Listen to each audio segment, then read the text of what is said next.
네, 만나 뵙게 돼서 반갑습니다.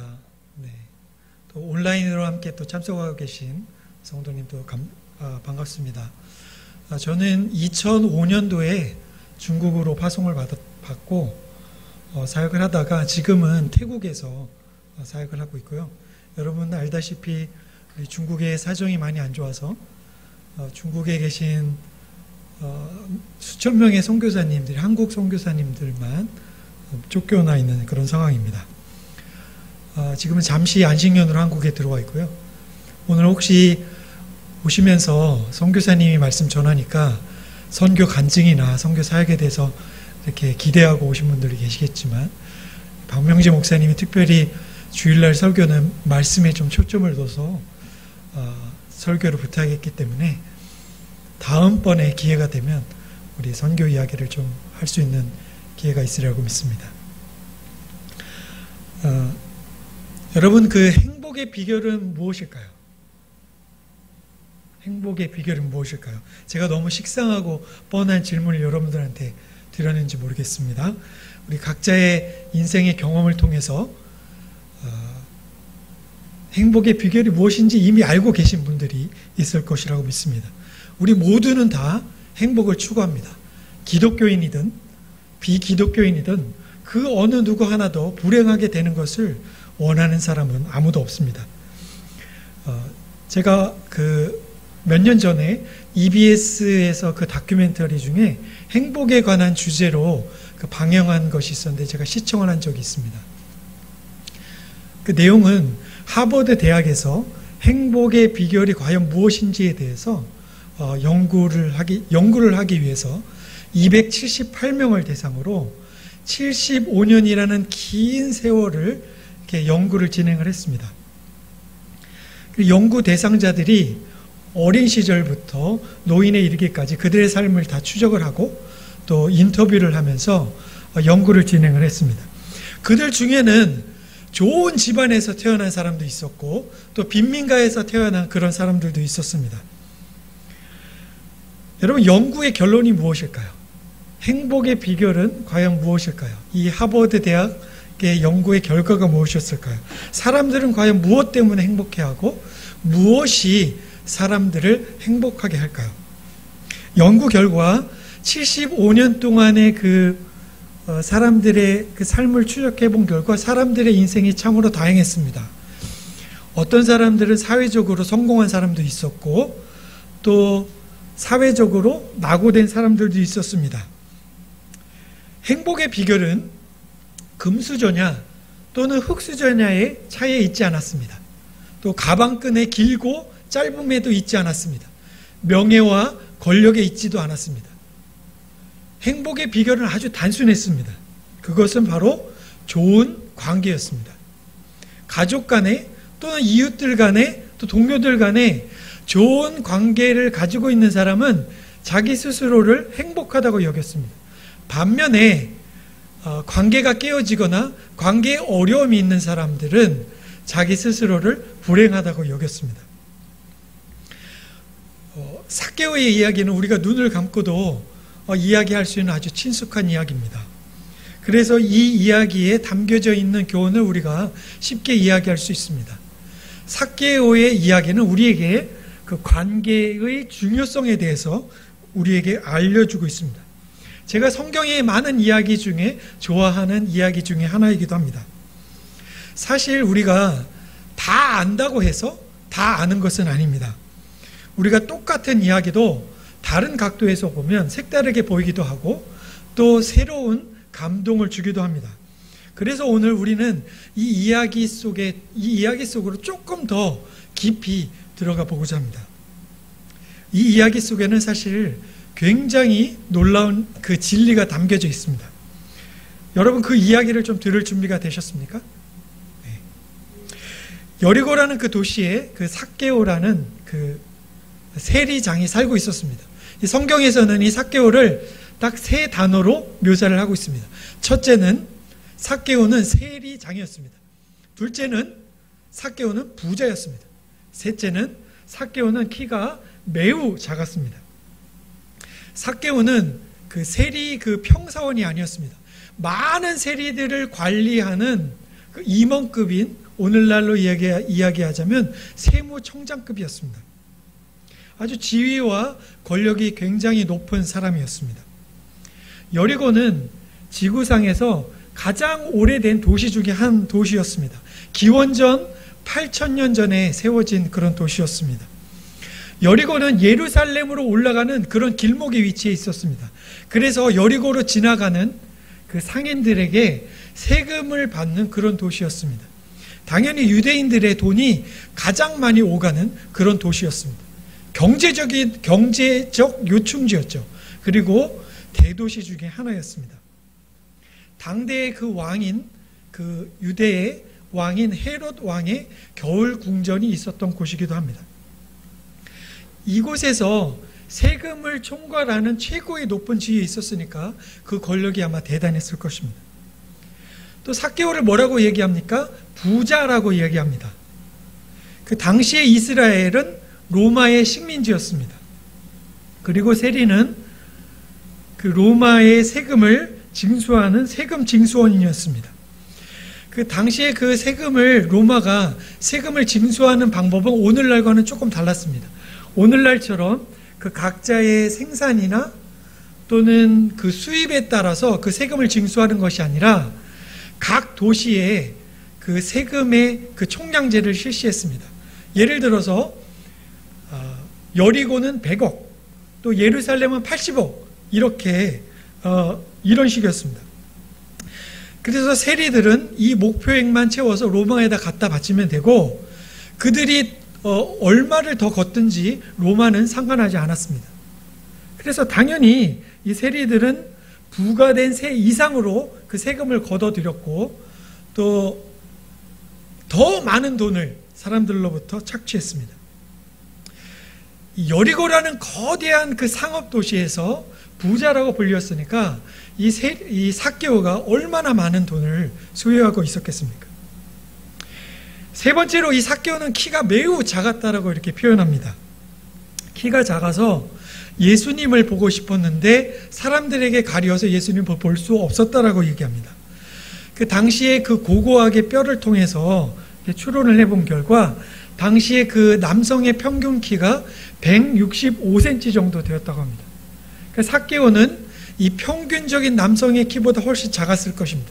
그리고 성경에 보니까 키가 매우 작았다라고 이렇게 설명한 거 보면 키가 정말로 작았던 것 같습니다. 여러분 혹시 이런 생각을 해보신 적 있으십니까? 삭개오가 왜 세리가 되었을까? 이 성경의 이야기 속에서는 사실 나오지는 않지만 당시의 그 유대 사회 안에서 그 세리가 어떠한 취급을 당했는지 다른 성경을 통해서 우리가 좀 알 수가 있습니다. 유대인들은 세리를 죄인으로 여겼습니다. 세리는 민족의 반역자였습니다. 왜냐하면 그들은 로마 제국의 하수인이었기 때문이죠. 이스라엘에게서 세금을 걷어가는 그런 사람들이었습니다. 세리는 당시에 있었던 그 창녀와 같이 동일하게 죄인으로 여겨졌습니다. 유대인들의 공공의 적이었습니다. 경멸의 대상이었죠. 세리는 다른 유대인들이 들어갈 수 있는 회당조차도 들어갈 수가 없었습니다. 삭개오는 이 세리가 경멸의 대상이었고 죄인 취급을 받는다는 것을 익히 알고 있었습니다. 그럼에도 불구하고 삭개오는 왜 세리가 되는 길을 선택했을까요? 이 본문 성경 이야기에 그 삭개오가 왜 세리가 되었는지에 대해서는 설명하고 있지는 않습니다. 그러나 우리는 단 한 가지의 그 단서로 우리가 추론을 해볼 수가 있습니다. 삭개오는 키가 매우 작았습니다. 신체에 그 컴플렉스를 가지고 태어난 사람입니다. 그 당시에 유대 사회에서 신체에 어떤 장애를 가지고 태어나거나 신체에 문제가 있거나 결함을 가지고 있으면 그 사람은 늘 소외가 되고 또 놀림감의 대상이 되었습니다. 그들은 부적합하고 부정하고 또 결함이 있고 또 부모의 죄 때문에 그렇게 태어난 것이라고 사람들은 여겼습니다. 그래서 오늘날 사실 신체의 장애에 대해서 우리가 함부로 얘기하면 고소의 대상이 될 수 있습니다. 그러나 당시에는 모욕죄나 또 인격침해 이런 것이 존재하지 않는 그런 시절이었습니다. 혹시 여러분들 그 닉 부이치치라고 들어보셨습니까? 닉 부이치치의 강연을 혹시 들어보셨는지 모르겠는데, 이분은 그 팔과 다리가 없이 몸뚱아리만 가지고 태어나신 그 호주 분입니다. 동기부여 강사로 굉장히 유명하신 분인데, 세계 곳곳으로 강연을 갈 때마다 수천 명의 사람들이 모이고, 이분의 그 동영상 강의를 통해서 많은 사람들이 그 감동과 도전을 받고 있습니다. 이분은 게다가 신실한 기독교인이기도 합니다. 제가 있었던 그 태국의 이 도시에 찾아오셨는데, 그때도 예수를 믿지 않는 수천 명의 사람들이 와서 강의를 들었습니다. 사람들이 이분의 강의에 열광하는 이유는 단 한 가지입니다. 그것은 이분이 정말로 열악한 그 신체적인 컴플렉스를 가지고 있음에도 불구하고 삶에 대해서 긍정적인 사고방식을 가지고 있기 때문입니다. 여러분, 신체적인 그 결함을 갖고 있는 사람이, 신체의 그 장애를 갖고 있는 사람이 삶에 대해서 긍정적이기가 쉽지가 않습니다. 오히려 자존감이 매우 낮아지고 매사에 부정적이기가 쉽습니다. 왜냐하면 환경적으로 사랑과 인정을 충분히 받으면서 자라지 못하기 때문입니다. 본인 자신 또한 신체적인 결함을 갖고 있는 것에 대해서 자기 자신을 격려하고 사랑하는 것이 사실은 쉽지가 않습니다. 여러분, 닉 부이치치가 삶에 대해서 긍정적인 태도를 가지고 있었던 것은 저는 단연코 부모와의 그 건강한 관계, 부모와의 친밀한 관계 때문이라고 말하고 싶습니다. 내가 어떠한 장애를 가지고 태어났든지 어떠한 결함을 가지고 있든지 상관없이 유의미한 관계 속에서 성장하고 자란 사람은 자기 자신을 사랑하고 또 건강할 수 있고 삶에 대해서 긍정적일 수가 있습니다. 삭개오가 보통 사람에 비해서 키가 매우 작았다는 그런 사실은 어쩌면 부모로부터 사랑과 인정을 제대로 받지 못하고 또 친구들로부터 또는 주변에 있는 또 형제들이나 또 사람들로부터 놀림과 멸시를 받으면서 성장했을 가능성이 굉장히 높습니다. 우리 사람의 영혼에도 그 질량 보존의 법칙이 존재합니다. 한 사람이 성장하는 어떤 그 과정에서 충분히 받아야 하는 어떤 사랑과 인정을 받지 못하고 또 그것이 모자라거나 또 부족하게 되면 다른 무엇인가로 그것을 채울 수밖에 없다는 것이죠. 우리 마음속에 있는 어떤 갈급함이나 갈증이나 어떤 부족함들을 메꾸지 아니하고 그냥 살아가는 사람은 아무도 없습니다. 부모에게서부터 또는 공동체 안에서 충분한 사랑과 인정을 받지 못한 사람은 그것이 성취욕으로 나타나기도 하고 때로는 명예욕으로 또는 소유욕으로 또는 성적인 욕망으로 또는 중독으로 나타나기도 합니다. 그 대체하는 것이 무엇이든지 간에 인간은 그 내면에 있는 어떤 깊은 갈망을 무엇인가로부터 채울 수밖에 없습니다. 키가 매우 작았던 이 삭개오가 선택했던 것은 돈과 권력이었습니다. 그 돈과 권력을 쟁취함으로써 내가 인정을 받기를 원했던 것입니다. 이 삭개오가 이 세리장까지 올라갔던 것을 보면 그는 능력이 있었던 사람이었던 것 같습니다. 그는 성공을 위해서 물불을 가리지 않는 그런 종류의 사람이었습니다. 아마도 아주 성실했고 계산이 굉장히 빨랐던 사람이었던 것 같습니다. 자신의 그 열등감을 발판을 삼아서 무엇인가를 성취하고자 하는 어떤 강한 열망이 마음속에서 끌어올리는 그런 사람이었습니다. 그래서 밑바닥에서부터 한 단계 한 단계 올라가기 시작했습니다. 문제는 이 세리였던 이 삭개오가 세리로서 올라갈 수 있는 최고의 위치까지 올라갔다는 것이죠. 그리고 그 누구도 부러워하지 않을 만큼의 재력도 소유하게 되었습니다. 여러분, 그렇다면 이 삭개오가 그 마음속에, 내면 속에 있었던 깊은 갈증이 과연 해소가 되었을까요? 이 삭개오는 내가 돈과 권력을 소유하게 되면 내가 정말로 행복한 삶을 살게 될 것이라고 믿었을까요? 삭개오는 당시에 세리가 어떠한 취급을 받는 것을 이미 알고 있었습니다. 세리가 되기 전부터 이 사실을 알고 있었습니다. 세리는 개 취급을 당했습니다. 미움과 조롱의 대상이었습니다. 그러나 사실 삭개오는 세리가 되기 전에 이런 대우를 받는다는 것에 대해서 전혀 개의치 않았습니다. 왜냐하면 삭개오는 어릴 적부터 따돌림의 대상이었고 늘 놀림감의 먹이가 되었기 때문입니다. 삭개오에게 있어서 이 세리라는 직업은 어쩌면 자기가 선택할 수밖에 없는 최후의 종착지였을지도 모릅니다. 여리고에는 많은 유대인들이 돈 때문에 삭개오 앞에서 어쩔 수 없이 굽신거린다는 사실을 알고 있었습니다. 그렇지만 뒤돌아서서는 이 삭개오에게 입에 담을 수조차도 없는 그런 욕을 한다는 것도 알고 있었습니다. 세리장으로서 최고의 권력을 갖고 있어서 많은 것들을 조정할 수 있었지만 그 어느 누구 한 명도 정말 자원함으로 또 기쁨으로 그 자신의 명령을 따르는 사람이 없었다는 것도 알고 있었습니다. 그럼에도 불구하고 삭개오는 돈과 권력을 추구할 수밖에 없었습니다. 왜냐하면 그 길밖에는 보이지 않았기 때문입니다. 돈으로 모든 것을 채울 수는 없었지만 많은 것을 대신할 수 있었기 때문입니다. 그러나 삭개오의 마음속에 있었던 그 공허함은 시간이 갈수록 돈이 더 많아질수록 권력이 더 높아질수록 더욱더 커져만 갔습니다. 그러던 중에 예수님이 여리고로 지나가신다는 소문을 듣게 되었습니다. 삭개오는 이미 소문을 통해서 예수님이 누구신지에 대해서 듣고 있었습니다. 예수님이 하신 말씀에 대해서 듣고 있었고 예수님이 하신 수많은 기적에 대해서도 들었습니다.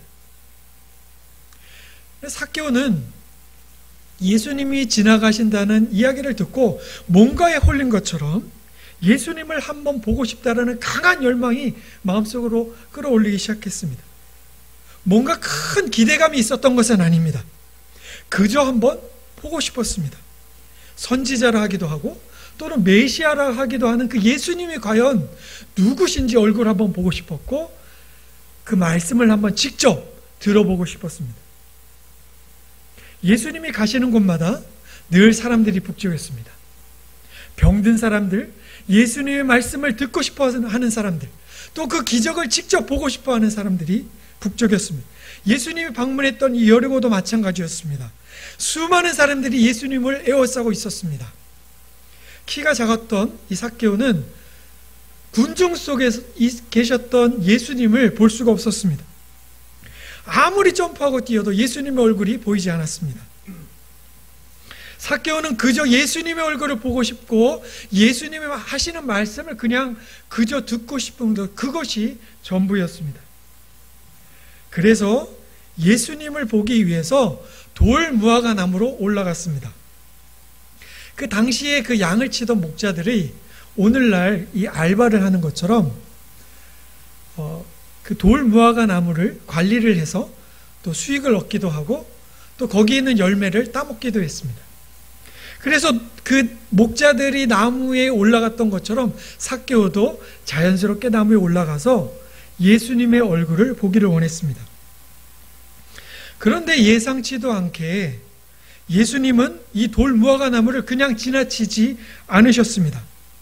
예수님은 삭개오를 보고 돌 무화과 나무에 있던 삭개오를 보고 이렇게 말씀하십니다.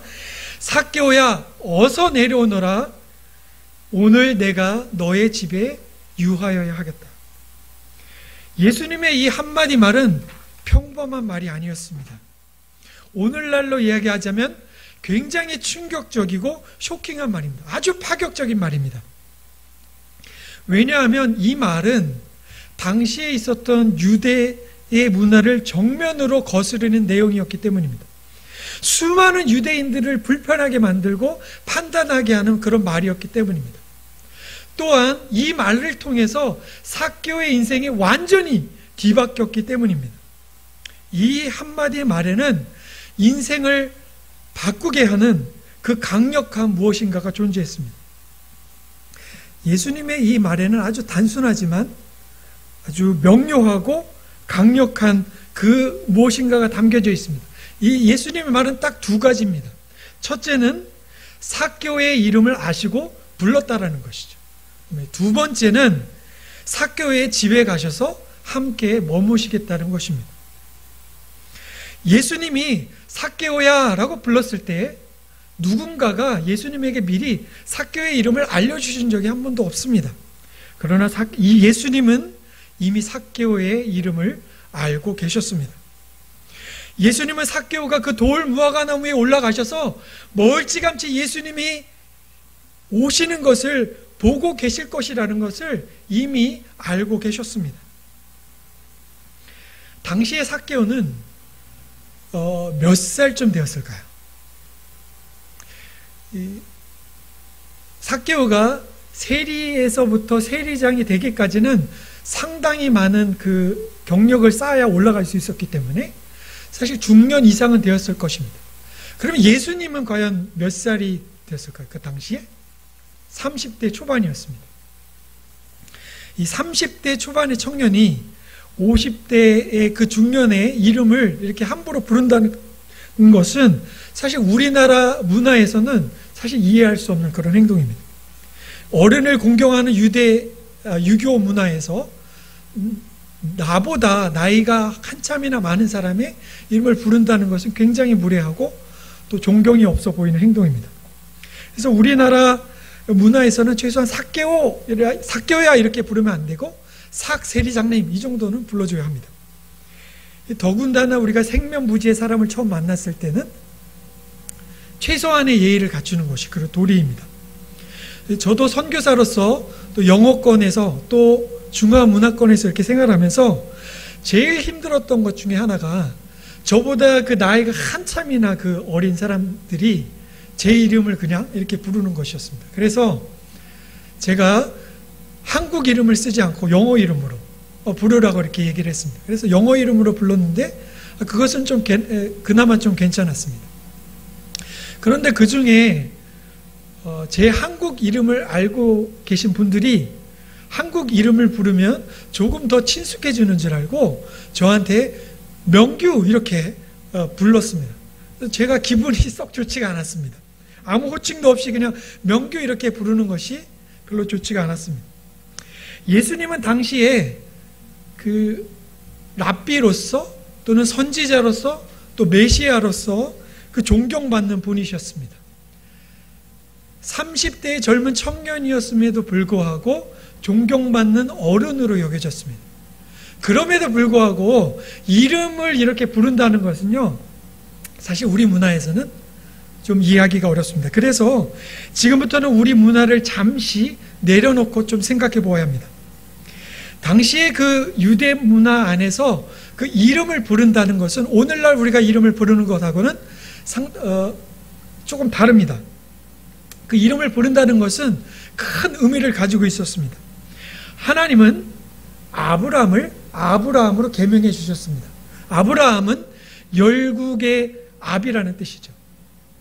시몬을 베드로로 바꿔주셨습니다. 베드로는 반석이라는 뜻입니다. 사울을 바울로 바꿔주셨습니다. 바울은 작은 자라는 뜻입니다. 사람의 그 이름 속에는 그 사람의 사명이 담겨져 있고 그 사람의 그 존재를 대변하는 그 무엇인가가 있습니다. 예수님이 삭개오야 라고 이렇게 불렀을 때 그 삭개오가 어떻게 느꼈을까요? 여러분, 삭개오의 그 성장 과정을 다시 한번 좀 상상해 보십시다. 삭개오는 평생 동안 그 살아오면서 그 누구도 자신의 이름을 삭개오야 라고 제대로 불러준 기억을 갖고 있지 않았습니다. 삭개오가 어렸을 때는 그는 키가 매우 작았기 때문에 그 동네에서 삭개오라고 불러진 기억이 없습니다. 아마도 키가 작다는 수많은 다른 별명으로 불려졌을 것입니다. 그리고 세리가 되었을 때에는 사람들이 개 XX, 죄인, 매국노, 나쁜 놈 이렇게 불렸을 것입니다. 그 어느 누구도 삭개오에게 삭개오의 이름을 따뜻하게 불러준 기억을 갖고 있지 않았습니다. 여러분, 이름을 부른다는 것은 오늘날 우리가 이름을 단순히 부르는 것하고는 좀 차원이 좀 다릅니다. 이름을 부른다는 것은 그 존재를 인식하고 인정한다는 것입니다. 이름을 부른다는 것은 그 사람을 인격적인 존재로 대한다는 것이죠. 이름을 부른다는 것은 내가 너와 관계를 형성한다는 것입니다. 이름을 부른다는 것은 내가 너를 안다라는 이야기입니다.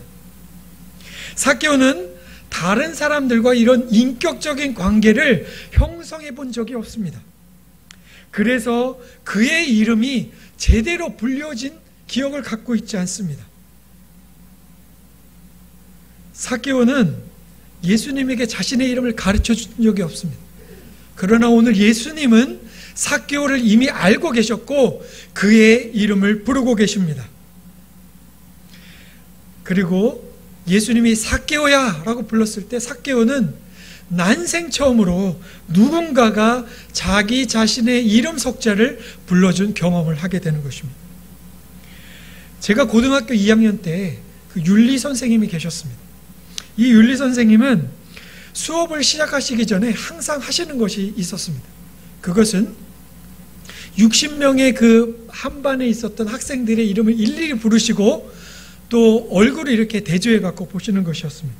저는 수업을 시작하면서 10분 동안이나 이름을 부르시는 그 선생님을 보면서 시간을 낭비한다고 이렇게 생각했습니다.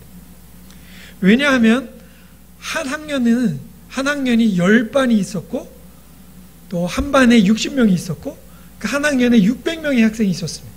또 윤리 과목은 일주일에 1시간밖에 없었습니다. 어떻게 그 학생들의 이름을 다 기억하겠습니까? 그러나 이 윤리 선생님은 학생들과 인격적으로 소통하려고 무척이나 애를 쓰시는 그런 선생님이셨습니다. 한 학기가 지나고 어느 날 복도에서 제가 선생님과 마주치게 됐습니다. 선생님은 저를 보시고 명규야, 공부 잘하고 있니?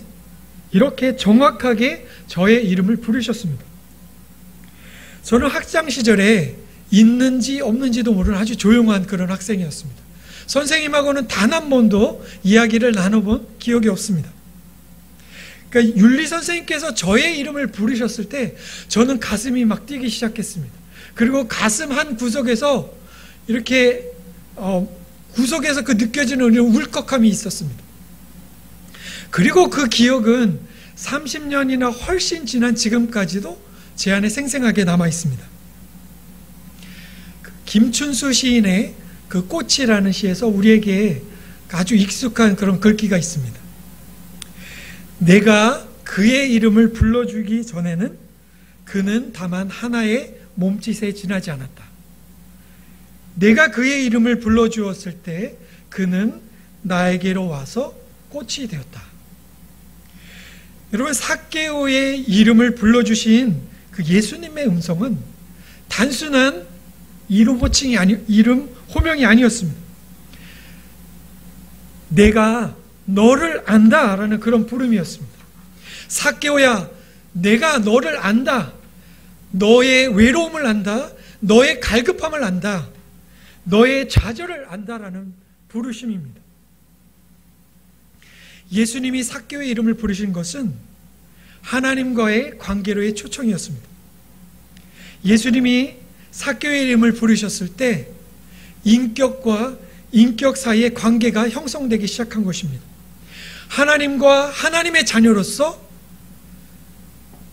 구속자이신 메시아와 구속받은 자로, 구원받은 자로 관계가 형성된 것이죠. 하나님과 하나님의 자녀로서 예수님은 삭개오에게 이렇게 선포하십니다. 삭개오야, 너도 아브라함의 자손이다. 아브라함의 자손이다라는 것은요, 하나님의 백성이다. 하나님의 자녀다. 너 구원받게 되었다라는 선포입니다. 하나님의 백성으로 당당히 살아갈 수 있는 지위를 주신 것입니다. 사실 세리도 유대인이었습니다. 그러나 그 당시에 그 어느 누구도 그 세리를 유대인 아브라함의 자손으로서 똑같은 아브라함의 자손으로 인정하지 않았습니다. 그러나 오늘 예수님은 삭개오의 이름을 부르면서 너도 아브라함의 자손이다 라고 이렇게 선포하고 계신 것입니다. 두 번째로 예수님이 하신 행동은 삭개오의 집에 들어가셔서 함께 머무시고 함께 식사를 하신 것입니다. 삭개오는 예수님을 초대한 적이 없습니다. 그러나 예수님은 일방적으로 삭개오에게 초대하라고 이렇게 이야기하고 계십니다. 이것 또한 우리 한국 문화권 안에서는 무례하기 짝이 없는 행동입니다. 초대도 안 했는데 초대하라고 이렇게 요구하고 있는 것이기 때문입니다. 물론 여러분 집에 누가 오시느냐에 따라서 준비가 안 된 갑작스러운 그런 방문임에도 불구하고 우리가 황송하고 기뻐서 이렇게 대접할 수도 있고 또 정반대로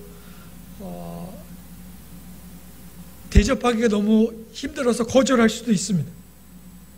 여러분 하나님의 은혜는 일방적입니다. 하나님은 우리가 죄인 되었을 때 먼저 찾아오셨습니다. 우리가 하나님을 믿는 그 믿음조차도 하나님께서 우리에게 주신 은혜입니다. 그러므로 우리가 구원에 있어서 우리가 할 수 있는 일은 아무것도 없습니다.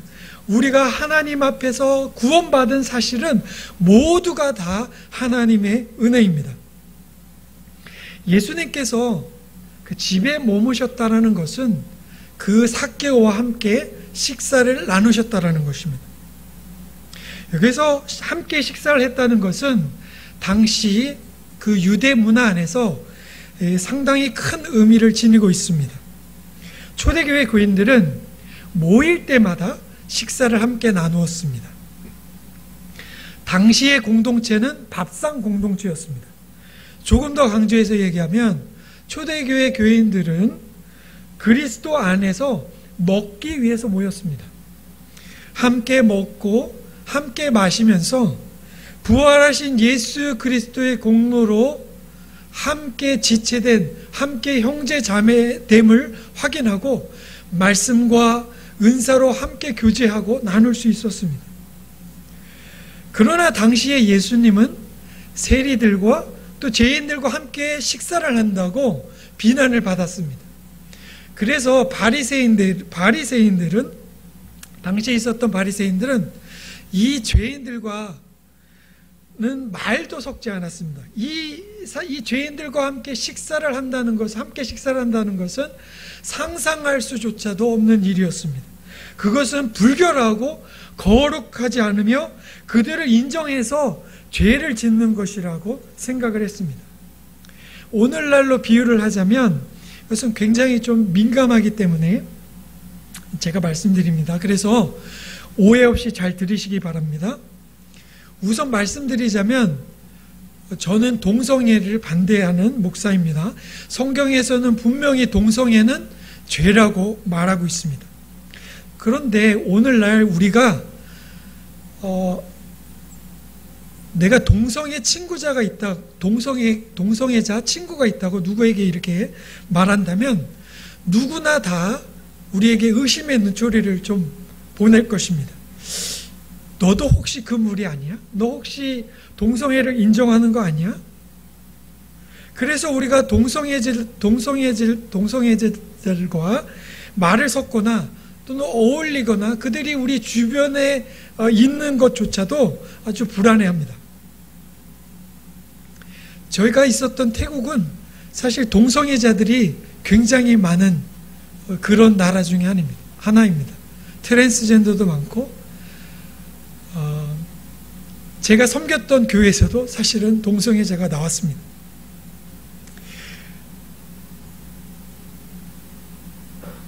우리가 주변에 이 동성애자들이 있을 때 제일 염려하는 것은 내 자녀나 우리 가족들이 영향을 받을까봐 제일 염려합니다. 그들은 동정과 회개의 대상이지 절대로 우리의 이웃이 되거나 친구가 되어서는 안 된다고 이야기합니다. 그들을 가까이 하는 것은 죄를 가까이 하는 것이고 죄로 오염되고 영향을 받을 것이라고 불안해합니다. 예수님은 바리새인과 유대인들의 생각과는 정반대로 죄인들과 함께 식사를 하셨고 죄인들과 함께 집에 들어가셔서 그들과 함께 하셨습니다. 여러분, 인간관계에 있어서 그 관계가 깨지거나 관계에 어려움이 있으면 제일 어려운 것이 무엇인지 아십니까? 제일 어려운 게 무엇일까요? 그것은 그분들하고 함께 식사를 하는 것입니다. 만약에 그 관계가 깨진 그분들하고 함께 식사를 하게 된다면 그것은 바늘방석에 앉아있는 것과도 같습니다. 먹는 내내 할 말도 없고 불편하기도 하고 소화도 잘 안 될 것입니다. 그러나 반대로 우리가 좋아하고 사랑하는 사람하고 제일 하고 싶은 것이 무엇일까요? 그것은 우리가 제일 맛있는 음식을 함께 나누는 것입니다. 여러분, 우리가 음식을 나눈다는 것은요, 그 사람이 소중하다라는 것을 우리가 표현하는 방식 중에 하나입니다.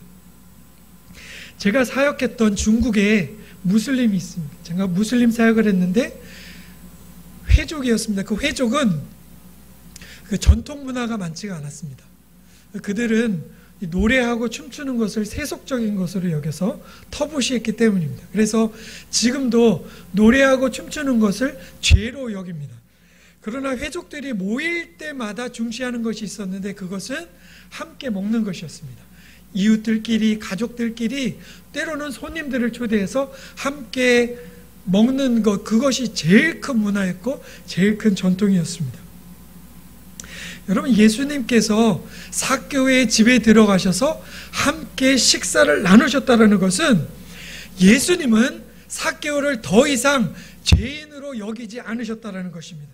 남들이 어떻게 평가하든, 남들이 어떻게 무시하든, 남들이 어떻게 비난하든 상관없이 예수님은 삭개오를 죄인이 아닌 의인으로 받아들이셨습니다. 예수님은 삭개오를 있는 그대로 받아주셨습니다. 죄인의 모습 그대로 품어주셨습니다.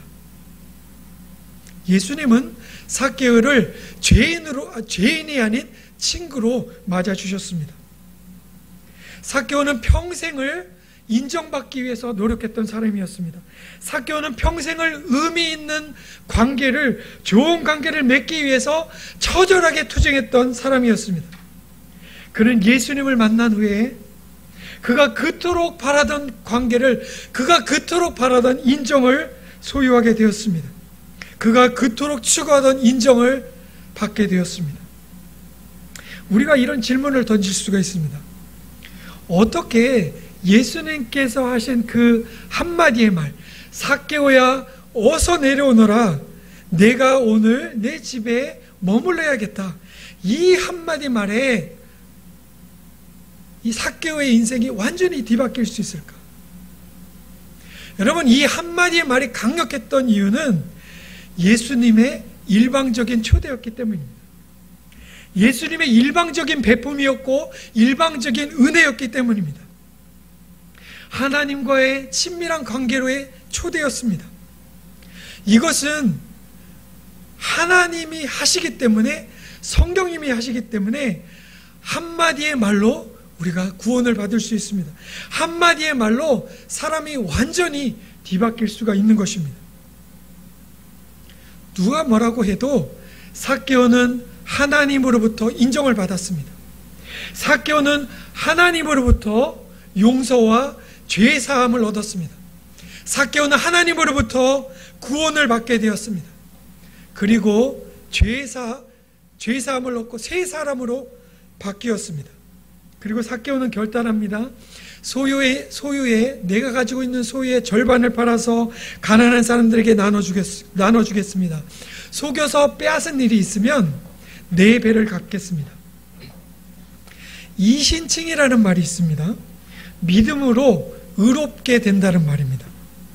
여기서 의롭게 된다라는 말은 도덕적으로 성품적으로 의롭다라는 말은 아닙니다. 의롭다라는 것은 철저하게 관계 안에서 이해되어지는 말입니다. 관계 안에서 충성되었을 때 의롭다라고 말합니다. 하나님과 우리 사이의 관계는 부모와 자녀와의 관계와도 같습니다. 하나님이 우리를 의롭다라고 칭하시는 이유는 우리가 도덕적으로 완벽하기 때문에 하나님의 말씀을 100% 순종했기 때문에 우리를 의롭다라고 칭하시지 않습니다. 하나님 우리를 의롭다라고 하시는 것은 우리가 하나님과의 그 의로운 관계 속으로 들어왔기 때문에 우리를 의롭다라고 칭하시는 것입니다. 삭개오가 예수님께서 부르신 그 삭개오야 라고 부르신 그 예수님의 부르심에 응답하자마자 자기 자신의 제사를 다 내어놓을 수 있었던 이유는 하나님의 자녀로서 의로운 자로서 행동하기 원했기 때문입니다. 자기의 그 재산을 다 팔았기 때문에 의로운 자가 된 것이 아닙니다. 내가 의인이기 때문에 내가 그 의인으로서 합당한 행동으로서 그 재산을 포기한 것입니다. 삭개오는 이미 알고 있었습니다. 더 이상 돈과 권력이 자기 자신의 가지고 있었던 깊은 갈망과 그 갈급함을 채울 수 없다는 것을 알고 있었습니다.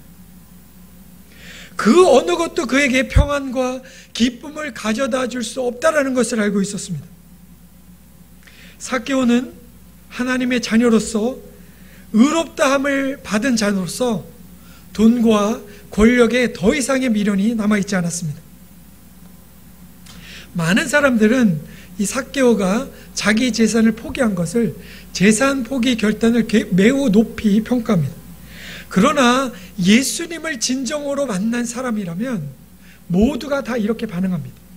사도 바울은 모든 것을 잃어버렸다라고 고백하고 모든 것을 배설물로 여겼다라고 이렇게 이야기합니다.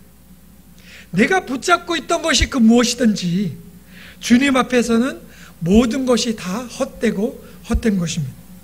예수님을 만난 사람은 예수님 한 분만이 모든 것이고 하나님을 아는 지식이 제일입니다.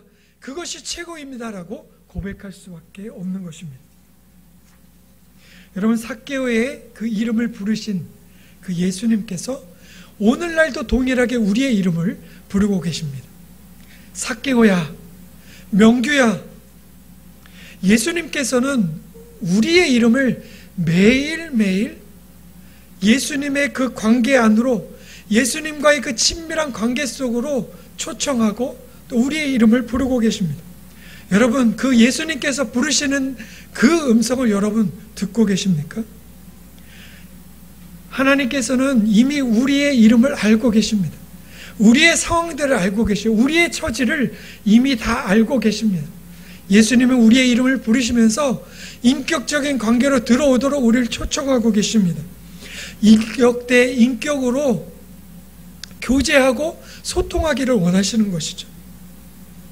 우리는 그저 내 주님 여기 있습니다, 이렇게 반응하기만 하면 되는 것입니다. 예수님이 삭개오를 부르셨을 때는 바로 예수님이 예루살렘에서 십자가에 달려서 죽으시기 바로 일주일 전이었습니다.